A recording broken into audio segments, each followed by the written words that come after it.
Between 1932 and 1968, over 40 children vanished from the Fallowridge Agricultural Academy in rural Kansas, their disappearances systematically covered up by local authorities. The cornfields stretched endlessly under the prairie sun, their golden stalks swaying in the hot wind that carried whispers of something darker than drought or economic hardship. For 36 years, the Fallowridge Agricultural Academy stood as a beacon of hope for troubled youth from across the Midwest, promising reformation through honest farm work and Christian values. But beneath the veneer of respectability, behind the pristine white farmhouse and the meticulously maintained barns, lay a network of underground chambers where children disappeared into darkness, their screams muffled by tons of Kansas earth. The Academy's founder, William Harris, had perfected a system so methodical, so carefully orchestrated, that even today, decades after the institution's sudden closure, the exact number of victims remains unknown. What we do know comes from fragments, a survivor's testimony, water-damaged documents discovered in a flooded basement, and the haunting consistency of disappearances that authorities dismissed as runaways seeking their fortunes in distant cities. The institution's reputation, the Fallowridge Agricultural Academy, emerged from the dust and desperation of the Great Depression like a divine answer to prayer. Founded in 1932 by William Harris, a former Methodist minister and self-proclaimed agricultural expert, the institution occupied 2,400 acres of prime Kansas farmland just outside the small town of Clearwater. Harris had purchased the property with mysterious funding that he claimed came from generous benefactors committed to the moral rehabilitation of America's wayward youth. The truth about his financial backing would remain buried for decades, emerging only in fragments through testimony and leaked documents that painted a far more sinister picture of the Academy's true purpose. Harris himself cut an impressive figure in the rural Kansas community. Standing 6 feet tall with silver hair and penetrating blue eyes, he possessed the kind of commanding presence that made people listen when he spoke. His background seemed impeccable: ordained minister, decorated veteran of the Great War, successful businessman who had supposedly made his fortune in Chicago real estate before answering what he called a higher calling to work with troubled children. Local newspapers praised his vision for the Academy, describing it as a revolutionary approach to juvenile rehabilitation that combined agricultural labor with Christian education and psychological treatment. The Academy's facilities were nothing short of impressive for rural Kansas in the 1930s.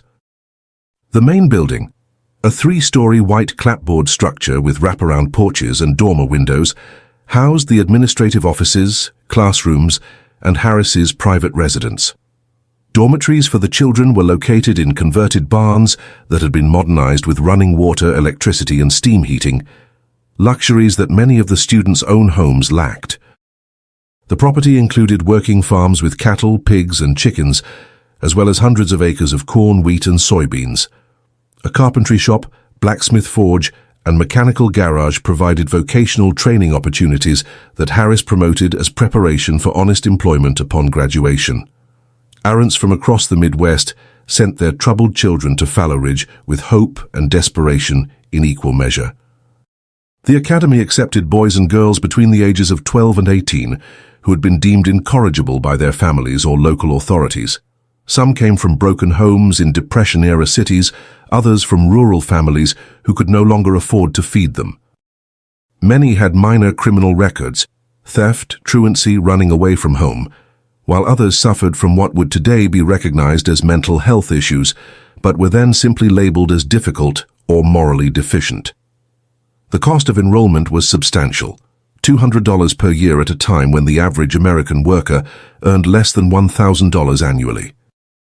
Yet parents somehow found the money, mortgaging farms and selling family heirlooms, to give their children what they believed was a second chance. Harris accepted payment in installments and occasionally waived fees entirely for families in extreme financial distress, a gesture that enhanced his reputation as a man of genuine Christian charity. Local authorities spoke glowingly of the Academy's impact on the community. Sheriff Robert Anderson regularly visited the facility and praised Harris's methods in interviews with regional newspapers. The discipline and hard work they learn at Fallowridge gives them structure they never had at home, Anderson told the Clearwater Herald in 1935. Bill Harris has found a way to take these troubled kids and turn them into productive citizens. It's exactly what these children need. The Academy's academic program was overseen by Dorothy Hughes, a former teacher from the Chicago public school system who had been recruited by Harris in 1933. Hughes implemented a curriculum that combined traditional subjects with practical skills, ensuring that graduates could read, write, and perform basic mathematics while also possessing valuable trade skills. Her annual reports to the Kansas State Board of Education consistently showed impressive academic progress among the students, with standardized test scores that often exceeded those of conventional rural schools. Social workers and juvenile court judges throughout the region regularly recommended Fallowridge to families dealing with problem children. The Academy's success rate appeared remarkable. Harris claimed that over 85% of graduates went on to lead productive lives, finding steady employment and avoiding further legal troubles. He supported these claims with carefully crafted testimonials from supposed alumni who wrote letters expressing gratitude for their time at the Academy and describing successful careers in farming, skilled trades, and military service. The Academy's integration into the local community was seamless and deliberate. Harris donated generously to local churches and civic organizations, sponsored baseball teams and county fair exhibits, and opened the Academy's facilities for community events. During harvest season, Fallowridge students helped neighboring farmers bring in their crops, earning praise for their work ethic and respectful demeanor. The Academy's choir performed at church services and holiday celebrations, their voices lifted in hymns that seemed to embody the institution's mission of redemption through faith and hard work. Medical care at the Academy was provided by Dr. Charles Baker, a physician who had established his practice in Clearwater after graduating from the University of Kansas Medical School. Baker made regular visits to the Academy and maintained detailed health records for all students. His reports consistently indicated that the nutritious food, fresh air, and physical labor were dramatically improving the children's health and development. Parents who visited the Academy during scheduled family days invariably commented on how much healthier and happier their children appeared compared to when they had first arrived. The Academy's reputation extended far beyond Kansas borders. Educational reformers from other states visited Fallowridge to observe Harris's methods, and several attempted to replicate his approach in their own institutions. A 1938 article in Progressive Education magazine described the Academy as a model for the future of juvenile rehabilitation, praising its combination of academic instruction, vocational training, and moral guidance. The article noted that applications for admission consistently exceeded available space, with waiting lists extending several months into the future. Harris himself became something of a celebrity in educational and reform circles. He spoke at conferences across the country, authored articles for professional journals, and consulted with government agencies on juvenile justice policy.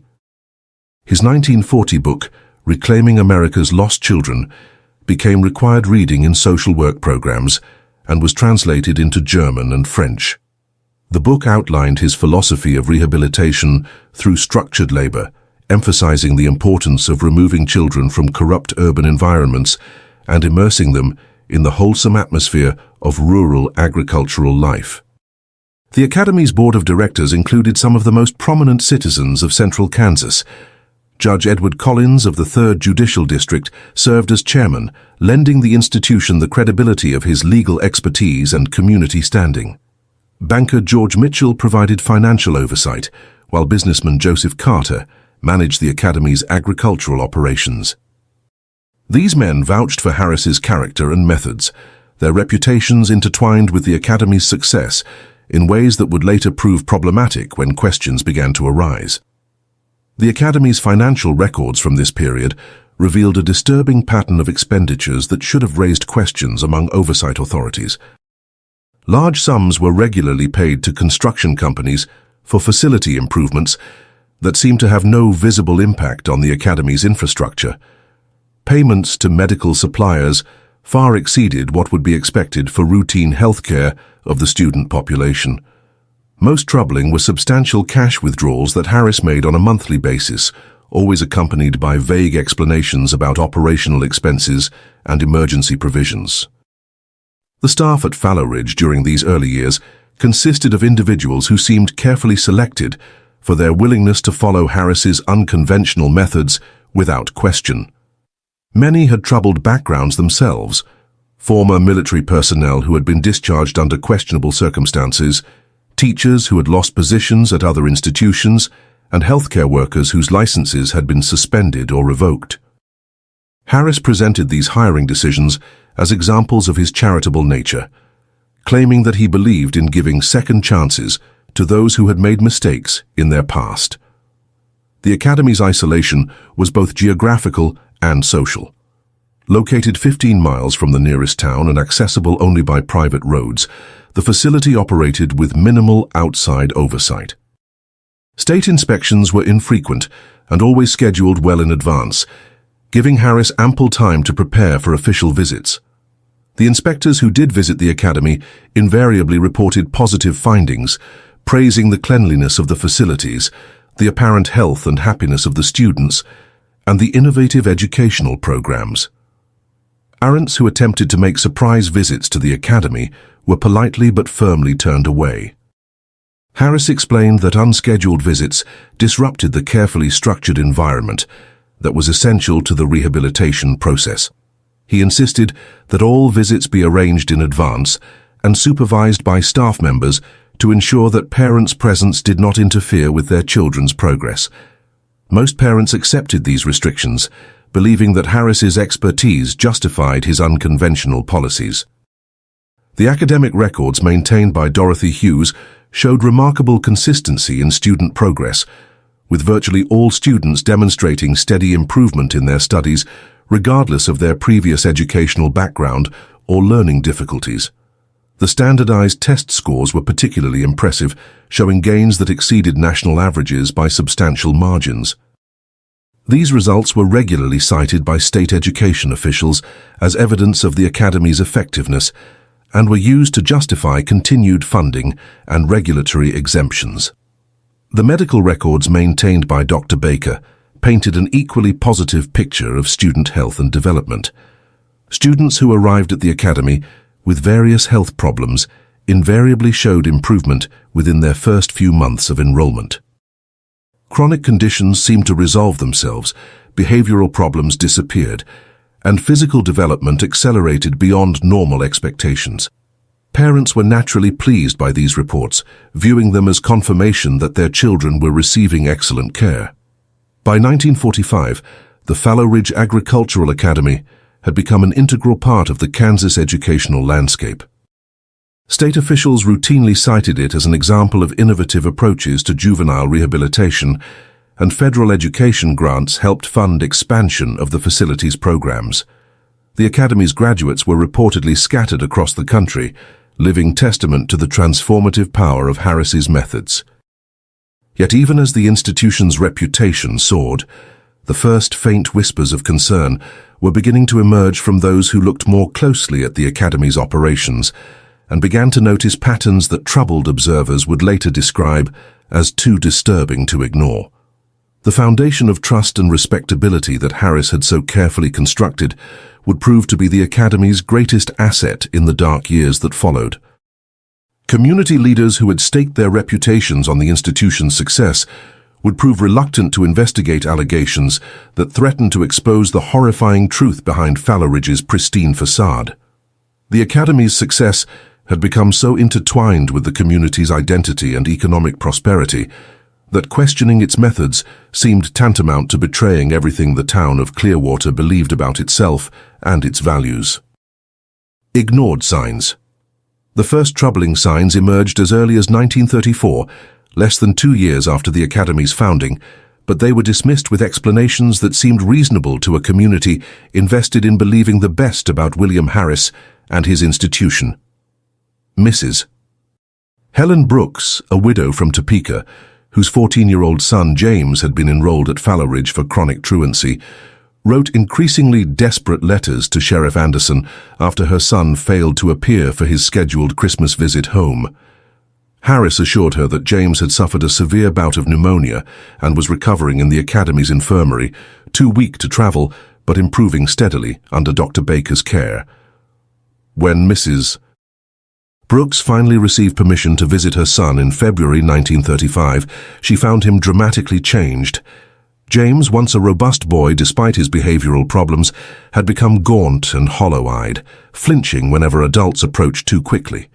He spoke in whispers and seemed afraid to make eye contact with Harris or any of the academy staff. When his mother asked about his illness, James claimed not to remember much about his time in the infirmary, describing only vague recollections of being very sick and sleeping a lot. Dr. Baker's medical records from this period, discovered decades later, contained troubling gaps and inconsistencies that suggested either gross medical negligence or deliberate falsification. Similar patterns began emerging with other students. Parents reported that their children seemed different during visits, more subdued, less communicative, and displaying unusual fears or behavioral changes that hadn't existed before their enrollment. These concerns were invariably met with reassurances from Harris and his staff that such changes were natural parts of the rehabilitation process. Breaking down the old patterns of defiance and rebellion can be emotionally challenging, Harris explained to worried parents. What you're seeing is the necessary psychological adjustment that occurs when a child learns to accept discipline and structure for the first time in their lives. The academy's isolation worked in Harris's favor during these early years. Located 15 miles from the nearest town and surrounded by vast expanses of farmland, the facility was effectively cut off from casual observation by outsiders. The few roads leading to the academy were private and clearly marked with signs warning trespassers of prosecution. Local law enforcement respected these boundaries, viewing the academy as a legitimate private institution with a right to maintain security and privacy for its students. By 1937, a disturbing pattern had emerged in the academy's enrollment records, though it would not be recognized as such for many years. Students would occasionally disappear from the rolls entirely, their departures explained by Harris as successful graduations or transfers to other institutions. When parents inquired about children who had supposedly left the academy, they received form letters explaining that their child had requested a fresh start elsewhere and had specifically asked that their new location not be disclosed to prevent backsliding into old patterns of behavior. The case of 15-year-old Margaret Wells from Kansas City illustrates the callous efficiency of Harris's deception. Margaret had been enrolled at Fallowridge in September 1937 after repeated episodes of running away from home. Her parents, Frank and Rose Wells, received regular reports about her progress through the fall and winter months. Then, in March 1938, they received a letter from Harris explaining that Margaret had been offered an opportunity to work as a domestic servant for a wealthy family in California and had requested permission to leave the academy immediately to accept the position. The letter contained what appeared to be a note from Margaret herself, written in her characteristic handwriting, expressing excitement about her new opportunity and asking her parents not to worry about her. She promised to write once she was settled, but no further correspondence ever arrived. When the Wells family attempted to contact Harris for more information about their daughter's new employers, they were told that the family had requested complete privacy and that any contact attempts might jeopardize Margaret's position. Ruth Palmer, a local woman who worked part-time as a seamstress for the academy, began to notice discrepancies in the laundry and mending requests she received. She was regularly asked to alter or repair clothing for students who had supposedly left the academy weeks or months earlier. When she mentioned these inconsistencies to Harris, he explained that some students left behind personal items that were being prepared for donation to new arrivals. Palmer found this explanation odd, as the clothing in question was often nearly new and well-fitting, not the sort of items that children would willingly abandon. More troubling still were the sounds that occasionally carried across the fields on still nights. Several neighboring farmers reported hearing what sounded like screaming or crying coming from the direction of the academy, particularly during the late evening hours when the Dormitories should have been quiet. These reports were dismissed by Sheriff Anderson, who suggested that the sounds were probably just animals or perhaps students engaged in recreational activities that carried farther than expected in the flat Kansas landscape. Dr. Baker's medical records from this period, when examined years later, revealed a disturbing pattern of injuries among the academy's students. Broken bones, severe bruising, and lacerations were documented with increasing frequency, always attributed to accidents during farm work or recreational activities. The consistency of these accidents and their severity seemed statistically improbable for a group of adolescents engaged in routine agricultural labor, but Baker's detailed explanations for each incident appeared plausible when considered individually. The Academy's academic records also contained troubling anomalies. Teacher Dorothy Hughes reported steady academic progress for students who had supposedly left the Academy, with grades and test scores being recorded months after their alleged departures. When these discrepancies were later discovered, Hughes claimed that she had been instructed to complete academic assessments for all students, regardless of their current enrollment status, as part of a longitudinal study of the Academy's educational effectiveness. Local businesses that supplied the Academy began to notice unusual patterns in their orders. The facility consistently purchased far more food, clothing, and medical supplies than would be expected for its reported enrollment numbers. When delivery drivers mentioned these observations to Harris, he explained that the Academy maintained extensive stockpiles to ensure self-sufficiency, and that surplus supplies were regularly donated to needy families in the area. However, none of the families in Clearwater or surrounding communities recalled receiving such donations.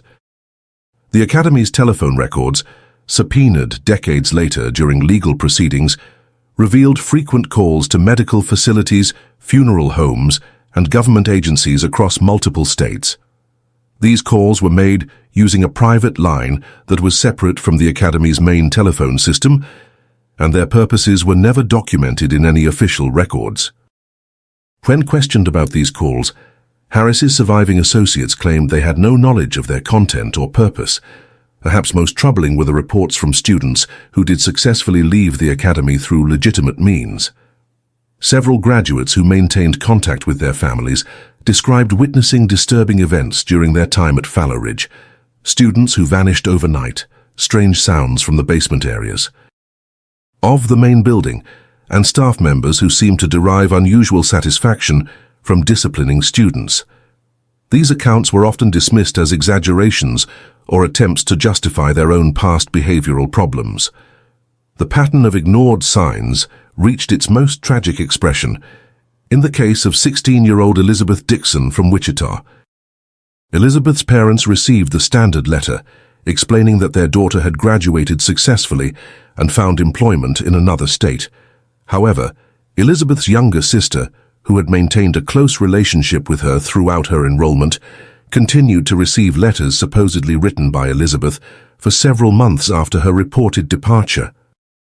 These letters contained increasingly bizarre content, including references to events that had not yet occurred and descriptions of places that did not exist. When Elizabeth's father finally traveled to Fallowridge to demand answers, he was told that his daughter had suffered a complete mental breakdown and had been transferred to a state psychiatric facility for treatment. Harris produced documents that appeared to authorize this transfer, though the signatures were later determined to be forgeries. The psychiatric facility in question denied ever receiving Elizabeth or any other patients from the Fallowridge Academy. The systematic nature of Harris's deception extended to the Academy's record-keeping practices. Multiple sets of books were maintained, one for official inspections and another that reflected the true nature of the facility's operations. The official records showed steady enrollment numbers, consistent academic progress, and routine medical care. The hidden records, discovered only after Harris's death, revealed a pattern of student disappearances that began within months of the Academy's opening and continued with increasing frequency. Throughout its operation, local clergy who visited the Academy to provide spiritual guidance to the students began to notice inconsistencies in Harris's explanations about missing students. Father Thomas Lambert of St. Mary's Catholic Church in Clearwater had developed relationships with several Catholic students at the academy and was troubled when they suddenly disappeared without explanation. When he questioned Harris about their whereabouts, he was told that the students had been transferred to Protestant institutions that could better serve their spiritual needs. Lambert found this explanation implausible, as the missing students had been devout Catholics who would have been unlikely to voluntarily change their religious affiliation. The Academy's financial records, when examined closely, revealed payments to individuals and organizations that had no apparent connection to legitimate educational or agricultural operations. Regular payments were made to a company called Midwest Medical Supplies, which investigation later revealed to be a front organization that existed only on paper. Similar payments went to construction companies that had no record of performing work at the academy, and to professional services firms that could not account for their involvement with Fallowridge. Bank records showed that Harris maintained multiple accounts under different names, with funds regularly transferred between them in patterns that suggested deliberate obfuscation of financial trails. The source of much of this money remained mysterious, as the academy's tuition payments and agricultural revenues could not account for the substantial sums flowing through these accounts. The possibility that Harris was receiving payments from external sources for purposes unrelated to education or agriculture became increasingly apparent to investigators who examined these records years later. The Academy's isolation from outside scrutiny was maintained through a carefully orchestrated system of misdirection and intimidation. Potential visitors were discouraged through bureaucratic obstacles and scheduling difficulties. Those who did manage to visit were given carefully choreographed tours that showed only the most presentable aspects of the facility. Students were coached on what to say to visitors, and those who might be inclined to reveal troubling information were kept away from public areas during visits. The few individuals who attempted to investigate the Academy's operations more thoroughly found themselves facing a coordinated campaign of harassment and intimidation. Private investigators hired by concerned parents reported that their inquiries were blocked at every turn, with key witnesses becoming unavailable and documents mysteriously disappearing. Some investigators reported receiving threatening phone calls and discovering that their own backgrounds were being investigated by unknown parties. The pattern of ignored signs culminated in a series of incidents during the winter of 1963-1964 that should have prompted immediate investigation. 3 students reportedly died within a 6-week period, all attributed to natural causes or accidents. 17-year-old Harold Price supposedly died of complications from influenza, though Dr. Baker's medical records showed no indication that Price had been ill prior to his death. 15-year-old Anna Gilbert allegedly fell from a barn loft and broke her neck, though witnesses later claimed that the barn in question had been locked and unused for months. 16-year-old Frank Reynolds was said to have committed suicide by hanging, though his body was discovered in a location that would have made such an act physically impossible. The funerals for these students were held quickly and quietly, with closed caskets and minimal attendance. The bodies were buried in unmarked graves in a remote section of the Clearwater Cemetery, with Harris personally arranging and paying for all funeral expenses. Parents who attempted to view their children's bodies were told that the conditions of death made such viewing inadvisable, and medical examiners' reports were brief and inconclusive. Throughout this period, the Academy's board of directors and local authorities remained steadfastly supportive of Harris and his methods. The institution's reputation for success, combined with the economic benefits it brought to the local community, created a powerful incentive to overlook or rationalize away the growing number of troubling reports. The few individuals who pressed for investigations were often discouraged by suggestions that their concerns were based on misunderstandings or deliberately false accusations by disgruntled former students. The systematic nature of the deception that Harris had constructed was becoming clear to those who examined the evidence carefully, but the social and economic forces that protected the Academy were equally systematic in their operation. The stage was being set for revelations that would shake the foundations of trust that had allowed the Fallowridge Agricultural Academy to operate with impunity for so many years. The weight of accumulated evidence was becoming impossible to ignore, even for those who had the strongest incentives to maintain their faith in Harris and his institution. Horror uncovered. The first crack in William Harris's carefully constructed facade came from an unexpected source in the summer of 1964. Albert Fisher, a former maintenance worker at the academy who had been dismissed in 1951 for what Harris termed unreliability and insubordination, approached the Kansas Bureau of Investigation with a story that investigators initially dismissed as the ravings of a disgruntled former employee seeking revenge against his former employer. Fisher, now working as a mechanic in Dodge City, had been haunted for 13 years by what he had witnessed during his 3-year employment at Fallowridge. His decision to come forward was triggered by a newspaper article about missing children in Kansas, which featured a photograph of a girl whose face he recognized from his time at the academy. The girl, reported missing from a foster home in Topeka, had supposedly never been enrolled at Fallowridge according to official records, yet Fisher distinctly remembered her presence at the facility. Agent Carl Bennett, a 20-year veteran of the KBI who had built his reputation on methodical investigation of complex cases, was initially skeptical of Fisher's claims. The maintenance worker described a network of underground chambers beneath the academy's main building, accessed through a concealed entrance in the basement. These chambers, according to Fisher, were where students who had angered Harris or attempted to expose the academy's secrets were taken for punishment that often proved fatal. Fisher's account was filled with disturbing details that seemed too elaborate to be fabricated. He described seeing Harris and several staff members dragging unconscious students through the basement entrance, hearing screams that emanated from beneath the building during his night shifts, and discovering blood-stained clothing and personal items that belonged to students who had supposedly left the academy. Most chilling was his description of the smell, a combination of disinfectant, human waste, and something else that he could never identify but that made him nauseated whenever he encountered it. Bennett's investigation began with a careful review of the academy's official records, which revealed the same inconsistencies that had been overlooked or explained away for decades. The patterns of disappearances, the medical records with their suspicious gaps, and the financial records that showed expenditures far exceeding what would be expected for the reported number of students, all pointed to systematic deception on a massive scale. The breakthrough came when Bennett located Eugene Hoffman, a former student who had attended Fallowridge from 1943 to 1946. Hoffman, now a married father of 3 living in Colorado, had never spoken about his time at the academy to anyone, including his wife.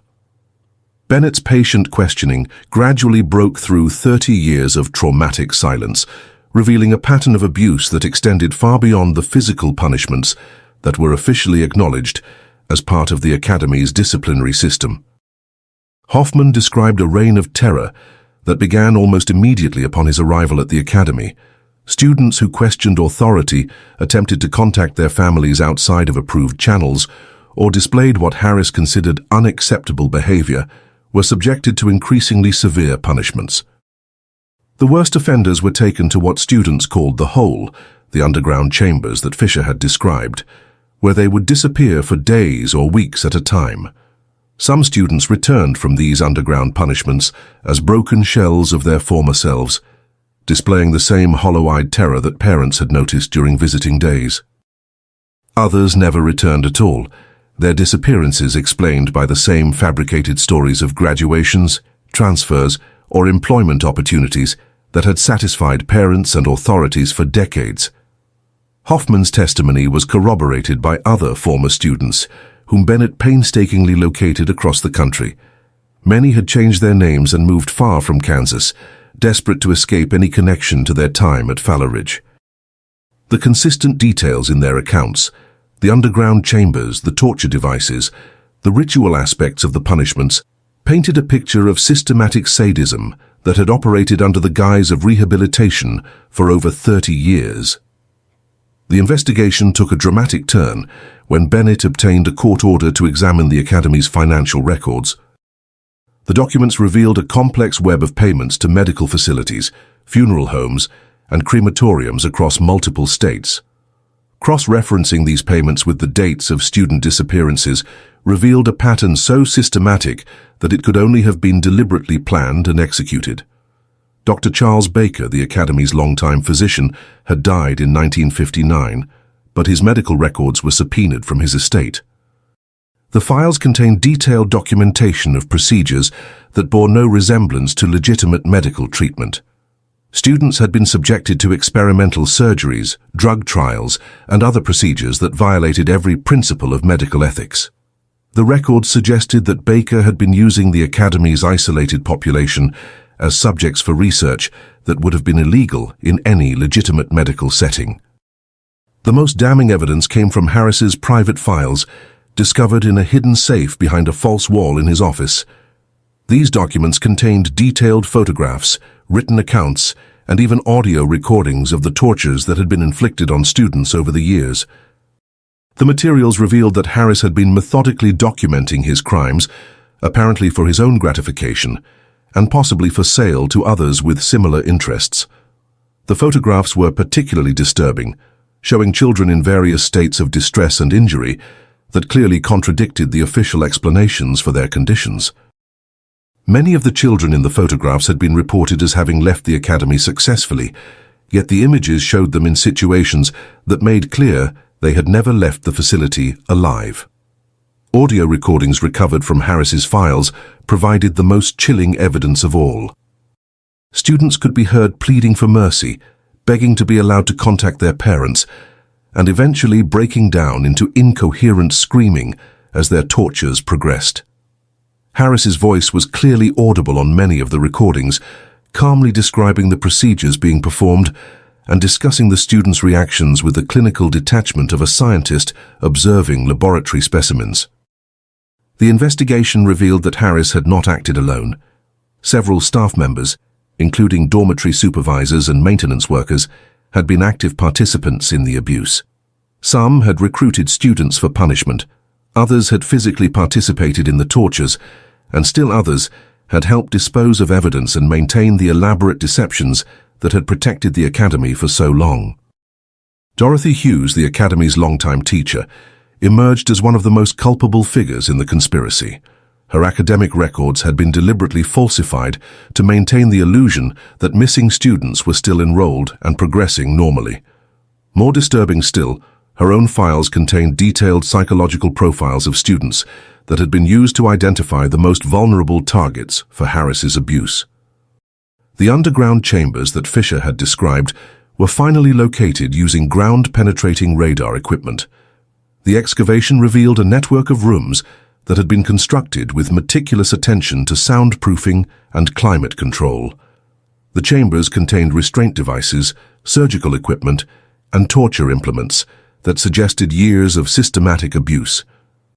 Human remains were discovered in several locations, some showing evidence of experimental procedures that defied medical explanation. The scope of the crimes gradually became clear as investigators pieced together evidence from multiple sources. Over the course of 36 years, at least 47 students had been murdered at the Academy, with dozens more suffering severe physical and psychological abuse before being released. The actual number of victims was likely much higher, as many records had been destroyed, and some students had been enrolled under false names to avoid detection. The investigation also revealed that the Academy had been part of a larger network of institutions engaged in similar activities. Harris had maintained correspondence with operators of other facilities, sharing techniques and even exchanging students for experimental purposes. The network had operated with the protection of corrupt officials and the complicity of parents who preferred to believe comfortable lies rather than investigate disturbing truths about their children's fate. As the evidence mounted, it became clear that the Fallowridge Agricultural Academy had been far more than a failed reform school. It had been a carefully orchestrated operation designed to provide Harris and his associates with a steady supply of vulnerable victims while maintaining the perfect cover of community respectability and official sanction. The forensic evidence recovered from the underground chambers painted a horrific picture of systematic torture and murder. Chemical analysis of stains found throughout the chambers revealed extensive blood evidence, as well as traces of various drugs and chemicals that had been used to subdue victims. The restraint devices showed evidence of prolonged use, with metal fixtures worn smooth by desperate struggling. Detailed examination of Harris's financial records revealed payments to individuals and organizations that appeared to be part of a broader criminal network. Regular payments were made to a group of doctors and medical professionals who had provided services that enabled the Academy's operations.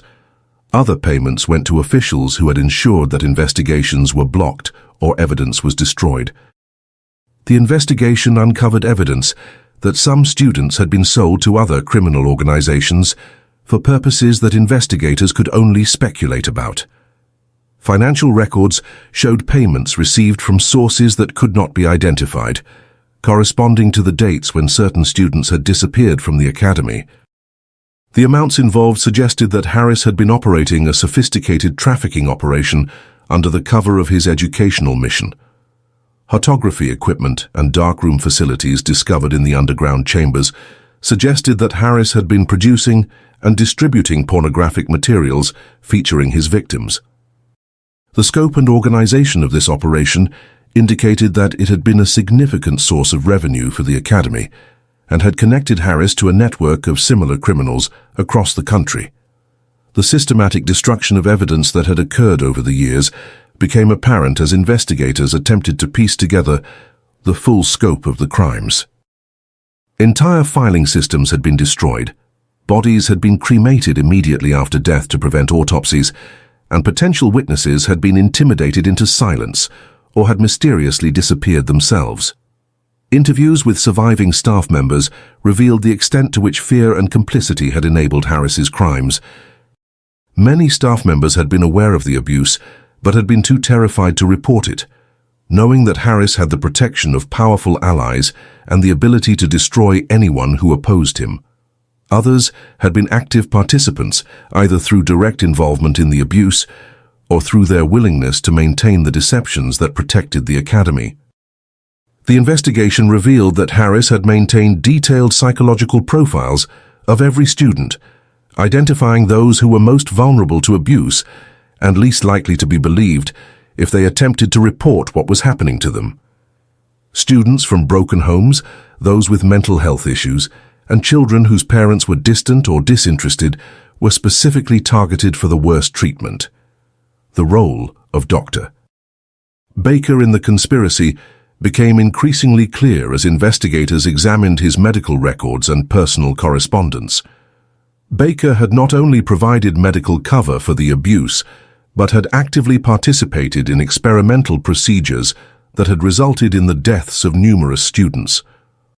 His medical license should have been revoked decades earlier, based on the evidence of malpractice and abuse, but he had been protected by the same network of corruption that had shielded Harris.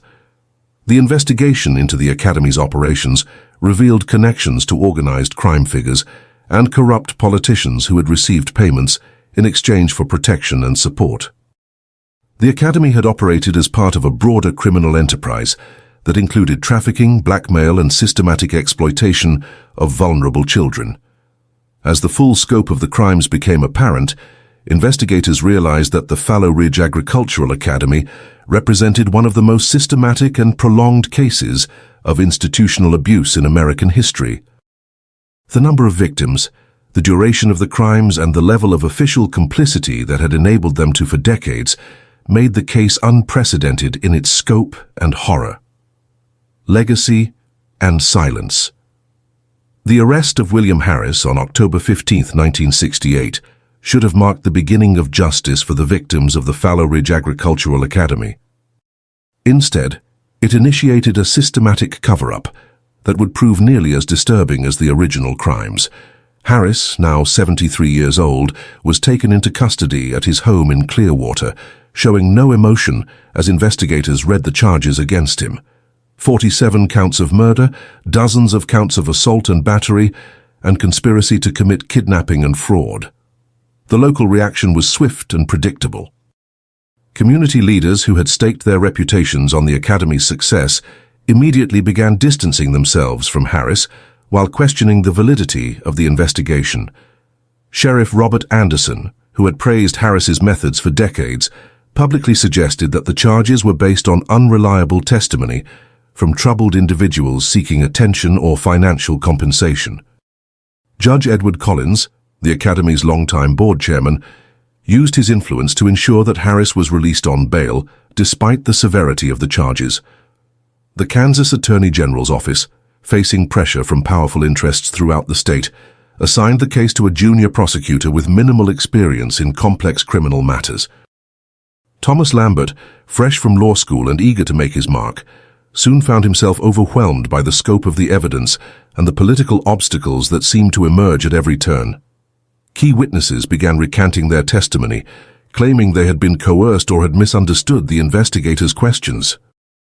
Eugene Hoffman, whose testimony had been crucial to the initial investigation, received a series of threatening phone calls and discovered that his employer in Colorado had been contacted by anonymous callers claiming he was mentally unstable and potentially dangerous. Within weeks, Hoffman had lost his job and been forced to move his family to another state. Other witnesses reported similar harassment, creating a climate of fear that effectively silenced many potential sources of evidence. The physical evidence, from